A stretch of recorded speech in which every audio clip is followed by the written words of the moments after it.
इंद्रलुप्त म्हणजे चावी लागणं किंवा मराठीमध्ये चाई म्हटलं जातं. चाई म्हणजे एखादा स्पेसिफिक पार्ट असतो केसांच्या भागातला की जिथे केस सगळी निघून जातात.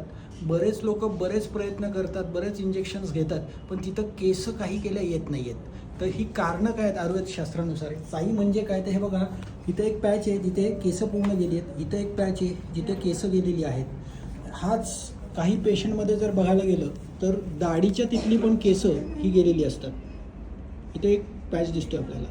तर एक लक्षात घ्या, चाई लागणं किंवा चावी लागणं हे बऱ्याच वेळा बऱ्याच मुलांमध्ये जन्मापासून असतं. काही मुलांचं 5वी 6वीला चालू होतं, काही लोकांचं 8वी 9वी 10वीला चालू होतं. तर चावी लागणं किंवा चाई लागणं हे कशामुळे होतं? तर बऱ्याच वेळा गर्भिणी काळामध्ये आईने जर पेन्सिल, मातीचे पदार्थ, खोडरबर हे पदार्थ खाल्ले असतील गर्भिणी काळामध्ये, तर बऱ्याच वेळा खूप प्रकारचे जंत पोटामध्ये वेगवेगळ्या प्रकारचे होतात आणि ते जंतांमुळे बऱ्याच वेळा त्या मुलांची केस किंवा तिथे चाई लागते.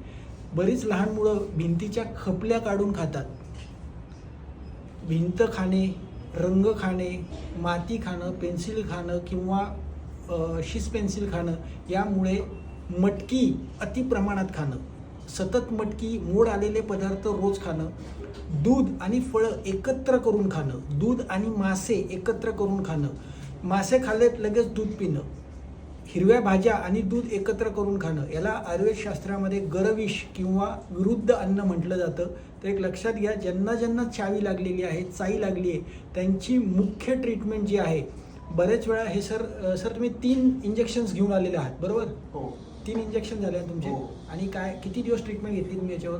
मी जवळजवळ 3 महिने ट्रीटमेंट. ओके, 3 महिने ट्रीटमेंट, 3 महिने स्टिरॉइडचे इंजेक्शन्स त्यांनी घेतलेले, तरी तिथे केस आलेली नाही आहेत. एक लक्षात घ्या, ह्याचं मुख्य कारण आतड्यामध्ये पडलेले कृमी.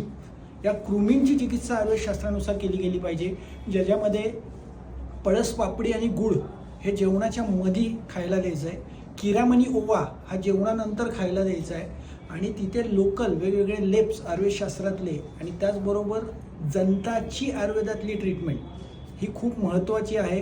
बऱ्याच लोकांना वाटतं की मी एखादी झेंटेलची गोळी 400 mgची 6 महिन्यातनं एकदा घेतली म्हणजे माझे जंत गेले, असं होत नाही. जंताचे विविध वेगवेगळे 20 ते 40 प्रकारचे वेगवेगळे जंत हे आयुर्वेदशास्त्राने आणि मॉडर्न शास्त्राने सांगितलेले आहेत. काहीच जंताचे प्रकार हे ॲलोपॅथी शास्त्राच्या औषधाने कमी होतात. त्यामुळे आयुर्वेदातली काही जंताची जी औषधं आहेत, जसं अननस, पायनॅपल, आठवड्यातनं 3 ते 4 दिवस त्याचा रस जर पिला किंवा पायनॅपल खाल्लंय, त्याच्या काट्यामुळे ते जंत बाहेर पडायला लागतात. एरंडाचं तेल महिन्यातनं 1 वेळा आजोबा आम्हाला द्यायचे. आज ती ट्रीटमेंट आजोबा आजचे एरंडा तेल देणंच विसरलेत. त्याच्यामुळे ही चाई किंवा ह्या कृमीचे विकार, कृमीजन्य वेगवेगळे आजार, काही लोकांना ह्याच कृमीमुळे संडासच्या जागेला खाज यायला लागते, काही लोकांच्या अंगावरती चट्टे येतात, काही लोकांना त्वचेचे वेगवेगळे विकार होतात, कृमीतनं पुढे जाऊन होणारे आजार, काही लोकांचा घोळणा फुटतो, काही लोकांचं संडासवाटे रक्त पडायला लागतं. तर एक लक्षात घ्या, हे सगळी ज्या गोष्टी आयुर्वेदशास्त्राने सांगितल्या त्यामध्ये पहिली चिकित्सा आहे, कृमीला जी अंडी तयार होतात ती अंडी बंद झाली पाहिजे. त्याच्यासाठी कृमिघ्न औषधांचे काढे पोटातनं घेणं, त्याचबरोबर जे पदार्थ मी आत्ता मगाशी सांगितले, जसं अननस आठवड्यातले 3 ते 4 दिवस, किरामणी ओवा जेवणानंतर कंपल्सरी अर्धा चमचा चावून खाणं, विडंगासव, विडंगारिष्ट हे वैद्यकीय सल्ल्यानं घेणं, आणि त्याचबरोबर काही आयुर्वेदिक औषधं वैद्यकीय सल्ल्याने एक 6 महिने खाल्ली आणि तिथे जर चावीच्या ठिकाणी एक 6 महिन्यानंतर जळवा लावून रक्त काढून घेणं. त्याचबरोबर कमीत कमी 4 ते 5 वेळा रक्त काढायचं आहे, पण पहिली कृमींची चिकित्सा करणं खूप गरजेचं आहे. कृमींची चिकित्सा नाही करता आणि तुम्ही स्थानिक फक्त चाईवरती लेप घालणार आहात, तिथलं रक्त काढणार आहात, तर ती चाई वारंवार येते, रिऑकरन्स होतो. म्हणून प्राथमिक चिकित्सा आहे, कृमींची पहिली चिकित्सा करा.